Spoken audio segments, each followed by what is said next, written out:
اور آج اس قافلے کا ایک فرزند علی گڑھ سعود عالم قاسمی ڈین فیکلٹی آف دینیات کو میں آپ کے سامنے پیش کرتا ہوں، جنہوں نے فن خطابت میں پوری دنیا میں اپنا لوہا منوایا ہے، اور اس وقت تہذیب الاخلاق کے مدیر کی حیثیت سے، ایڈیٹر کی حیثیت سے ان کے قلم کا جادو سر چل کر بولتا ہے، خدا کے واسطے مہرے سکوت توڑ بھی دے، تمام شہر تیری گفتگو کا پیاسا ہے۔ پروفیسر سعود عالم۔ عالی جناب وائس چانسلر صاحب، پرو وائس چانسلر صاحب، رجسٹرار صاحب، مہمان خصوصی ڈاکٹر طاہر محمود صاحب، مہمان اعزازی جسٹس اقبال انصاری صاحب، چندن سنہا صاحب، خواتین و حضرات اور علیگ برادری، آج 17 اکتوبر ہے، بابائے قوم محسن ملت سر سید احمد خان کا یوم پیدائش ہے۔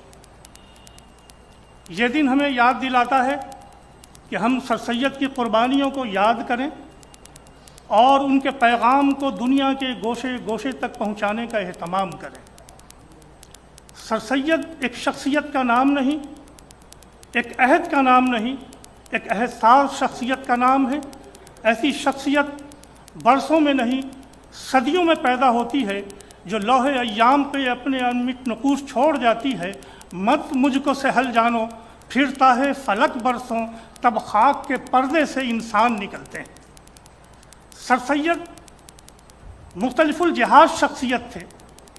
سر سید مورخ بھی تھے، مدبر بھی تھے، قانون داں بھی تھے اور سیاست داں بھی تھے، مصلح بھی تھے، ماہر تعلیم بھی تھے، اور سب سے بڑی بات یہ ہے کہ دنیا انقلاب میں وہ عظیم الشان شخصیت تھے جنہوں نے ایک قوم کی تقدیر بدل ڈالی۔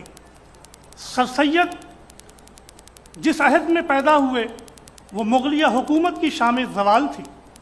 سر سید نے پورے 40 سال 1817 سے لے کر 1857 تک ماضی پہ نظر رکھی، ہندوستان کے عروج و زوال کا گہرائی سے مشاہدہ کیا۔ اس زمانے میں ملازمت کے ساتھ سر سید نے جو کتابیں لکھی وہ ماضی کا حوالہ ہے۔ جلاء القلوب لکھی، تسیر فی جر ثقیل لکھی، سلسلۃ الملوک لکھی اور آثار الصنادید لکھی۔ یہ ساری کتابیں ماضی کا حوالہ ہیں۔ 1857 سے لے کر 1870 تک سر سید نے مستقبل کے بجائے حال پہ نظر رکھی۔ 1857 کے بعد جو مسلمانوں کا قتل عام ہوا، ہندوستانیوں کا قتل عام ہوا، 1857 کی بغاوت کے نتیجے میں انگریزوں نے جو قہر ڈھائے، ہندوستان میں کسی سے مخفی نہیں ہے۔ سر سید نے ان حالات میں ابنائے وطن کی دستگیری کی، وہ نکل کر کے آئے۔ اس زمانے میں سر سید نے سرکشی ضلع بجنور لکھی، اسباب بغاوت ہند لکھی، تبین الکلام فی تفسیر التوراۃ والانجیل علی ملت اسلام لکھی، ڈبلیو ہنٹر کی کتاب آور انڈین مسلم کا جواب لکھا، اور صوبہ متحدہ کے گورنر ولیم مور کی کتاب لائف آف محمد کا جواب الخطبات الاحمدیہ کے نام سے لکھا۔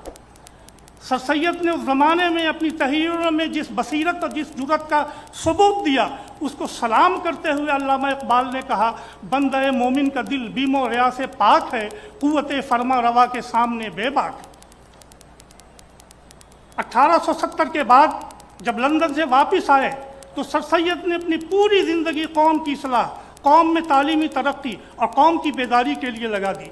سر سید کا اصل کارنامہ تعلیمی بیداری پیدا کرنا اور مسلم یونیورسٹی قائم کرنا ہے۔ آج کی نسل سر سید کی قربانیوں کو شاید نہ سمجھ سکے۔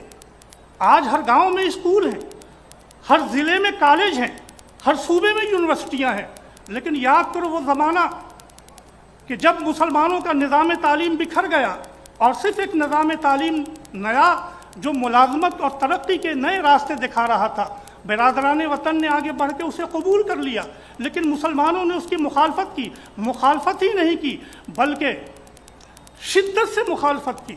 جس سال سر سید کی پیدائش ہوئی یعنی 1817 میں، اس سال بر صغیر کا پہلا کالج کلکتہ میں قائم ہوا ہندی کالج کے نام سے، جو آج پریسیڈنسی یونیورسٹی ہے۔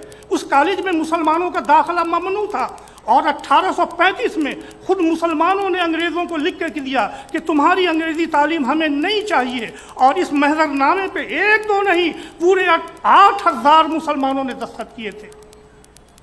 نتیجہ کیا ہوا؟ برادران وطن ماڈرن ایجوکیشن حاصل کر کے اعلیٰ مناصب پہ پہنچ گئے، اور مسلمان حسرت سے دیکھتے رہے، اغیار مہر و ماہ سے آگے گزر گئے، الجھے ہوئے تھے صبح کی پہلی کرن سے ہم۔ میرے عزیزوں، 1875 میں جب سر سید نے علی گڑھ کے اندر مدرسۃ العلوم قائم کیا، تو میں تمہیں بتاؤں میرے بیٹے اور بیٹیوں کہ پورے ہندوستان میں صرف 20 مسلمان گریجویٹ تھے، جبکہ برادران وطن میں یہ تعداد 850 تھی۔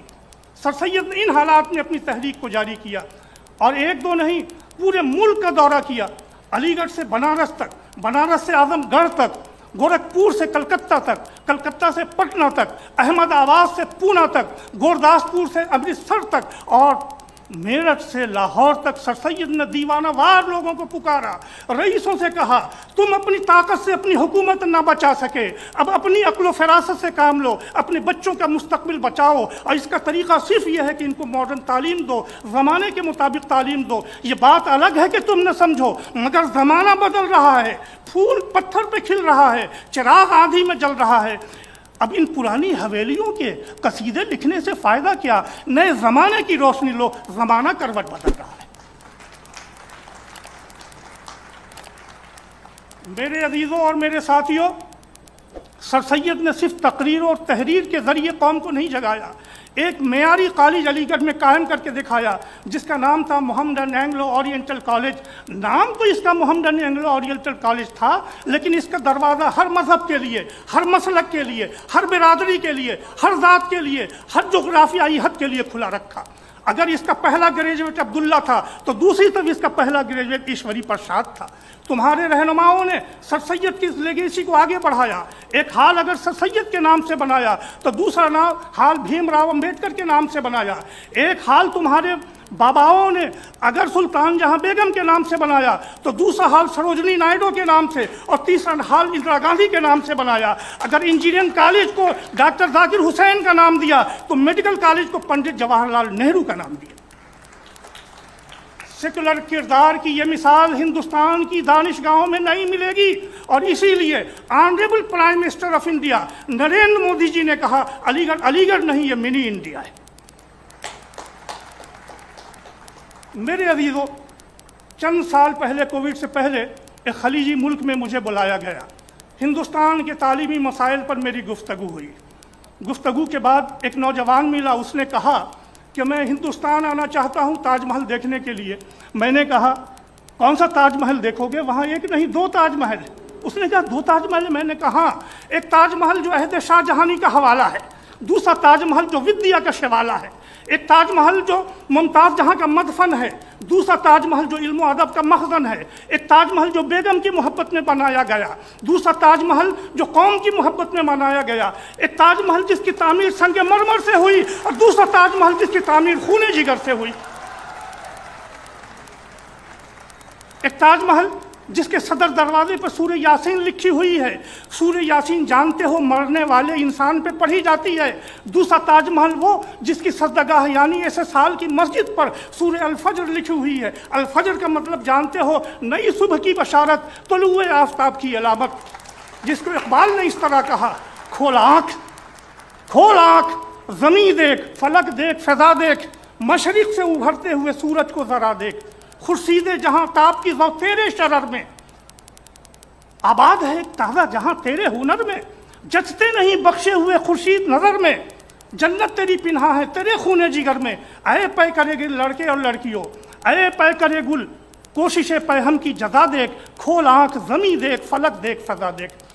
وہ شخص کہنے لگا کہ میں یہی تاج محل دیکھنا چاہتا ہوں۔ میں نے کہا اس تاج محل کا اصلی نام علی گڑھ مسلم یونیورسٹی ہے، اور اس کے بانی کا نام سر سید احمد خان ہے۔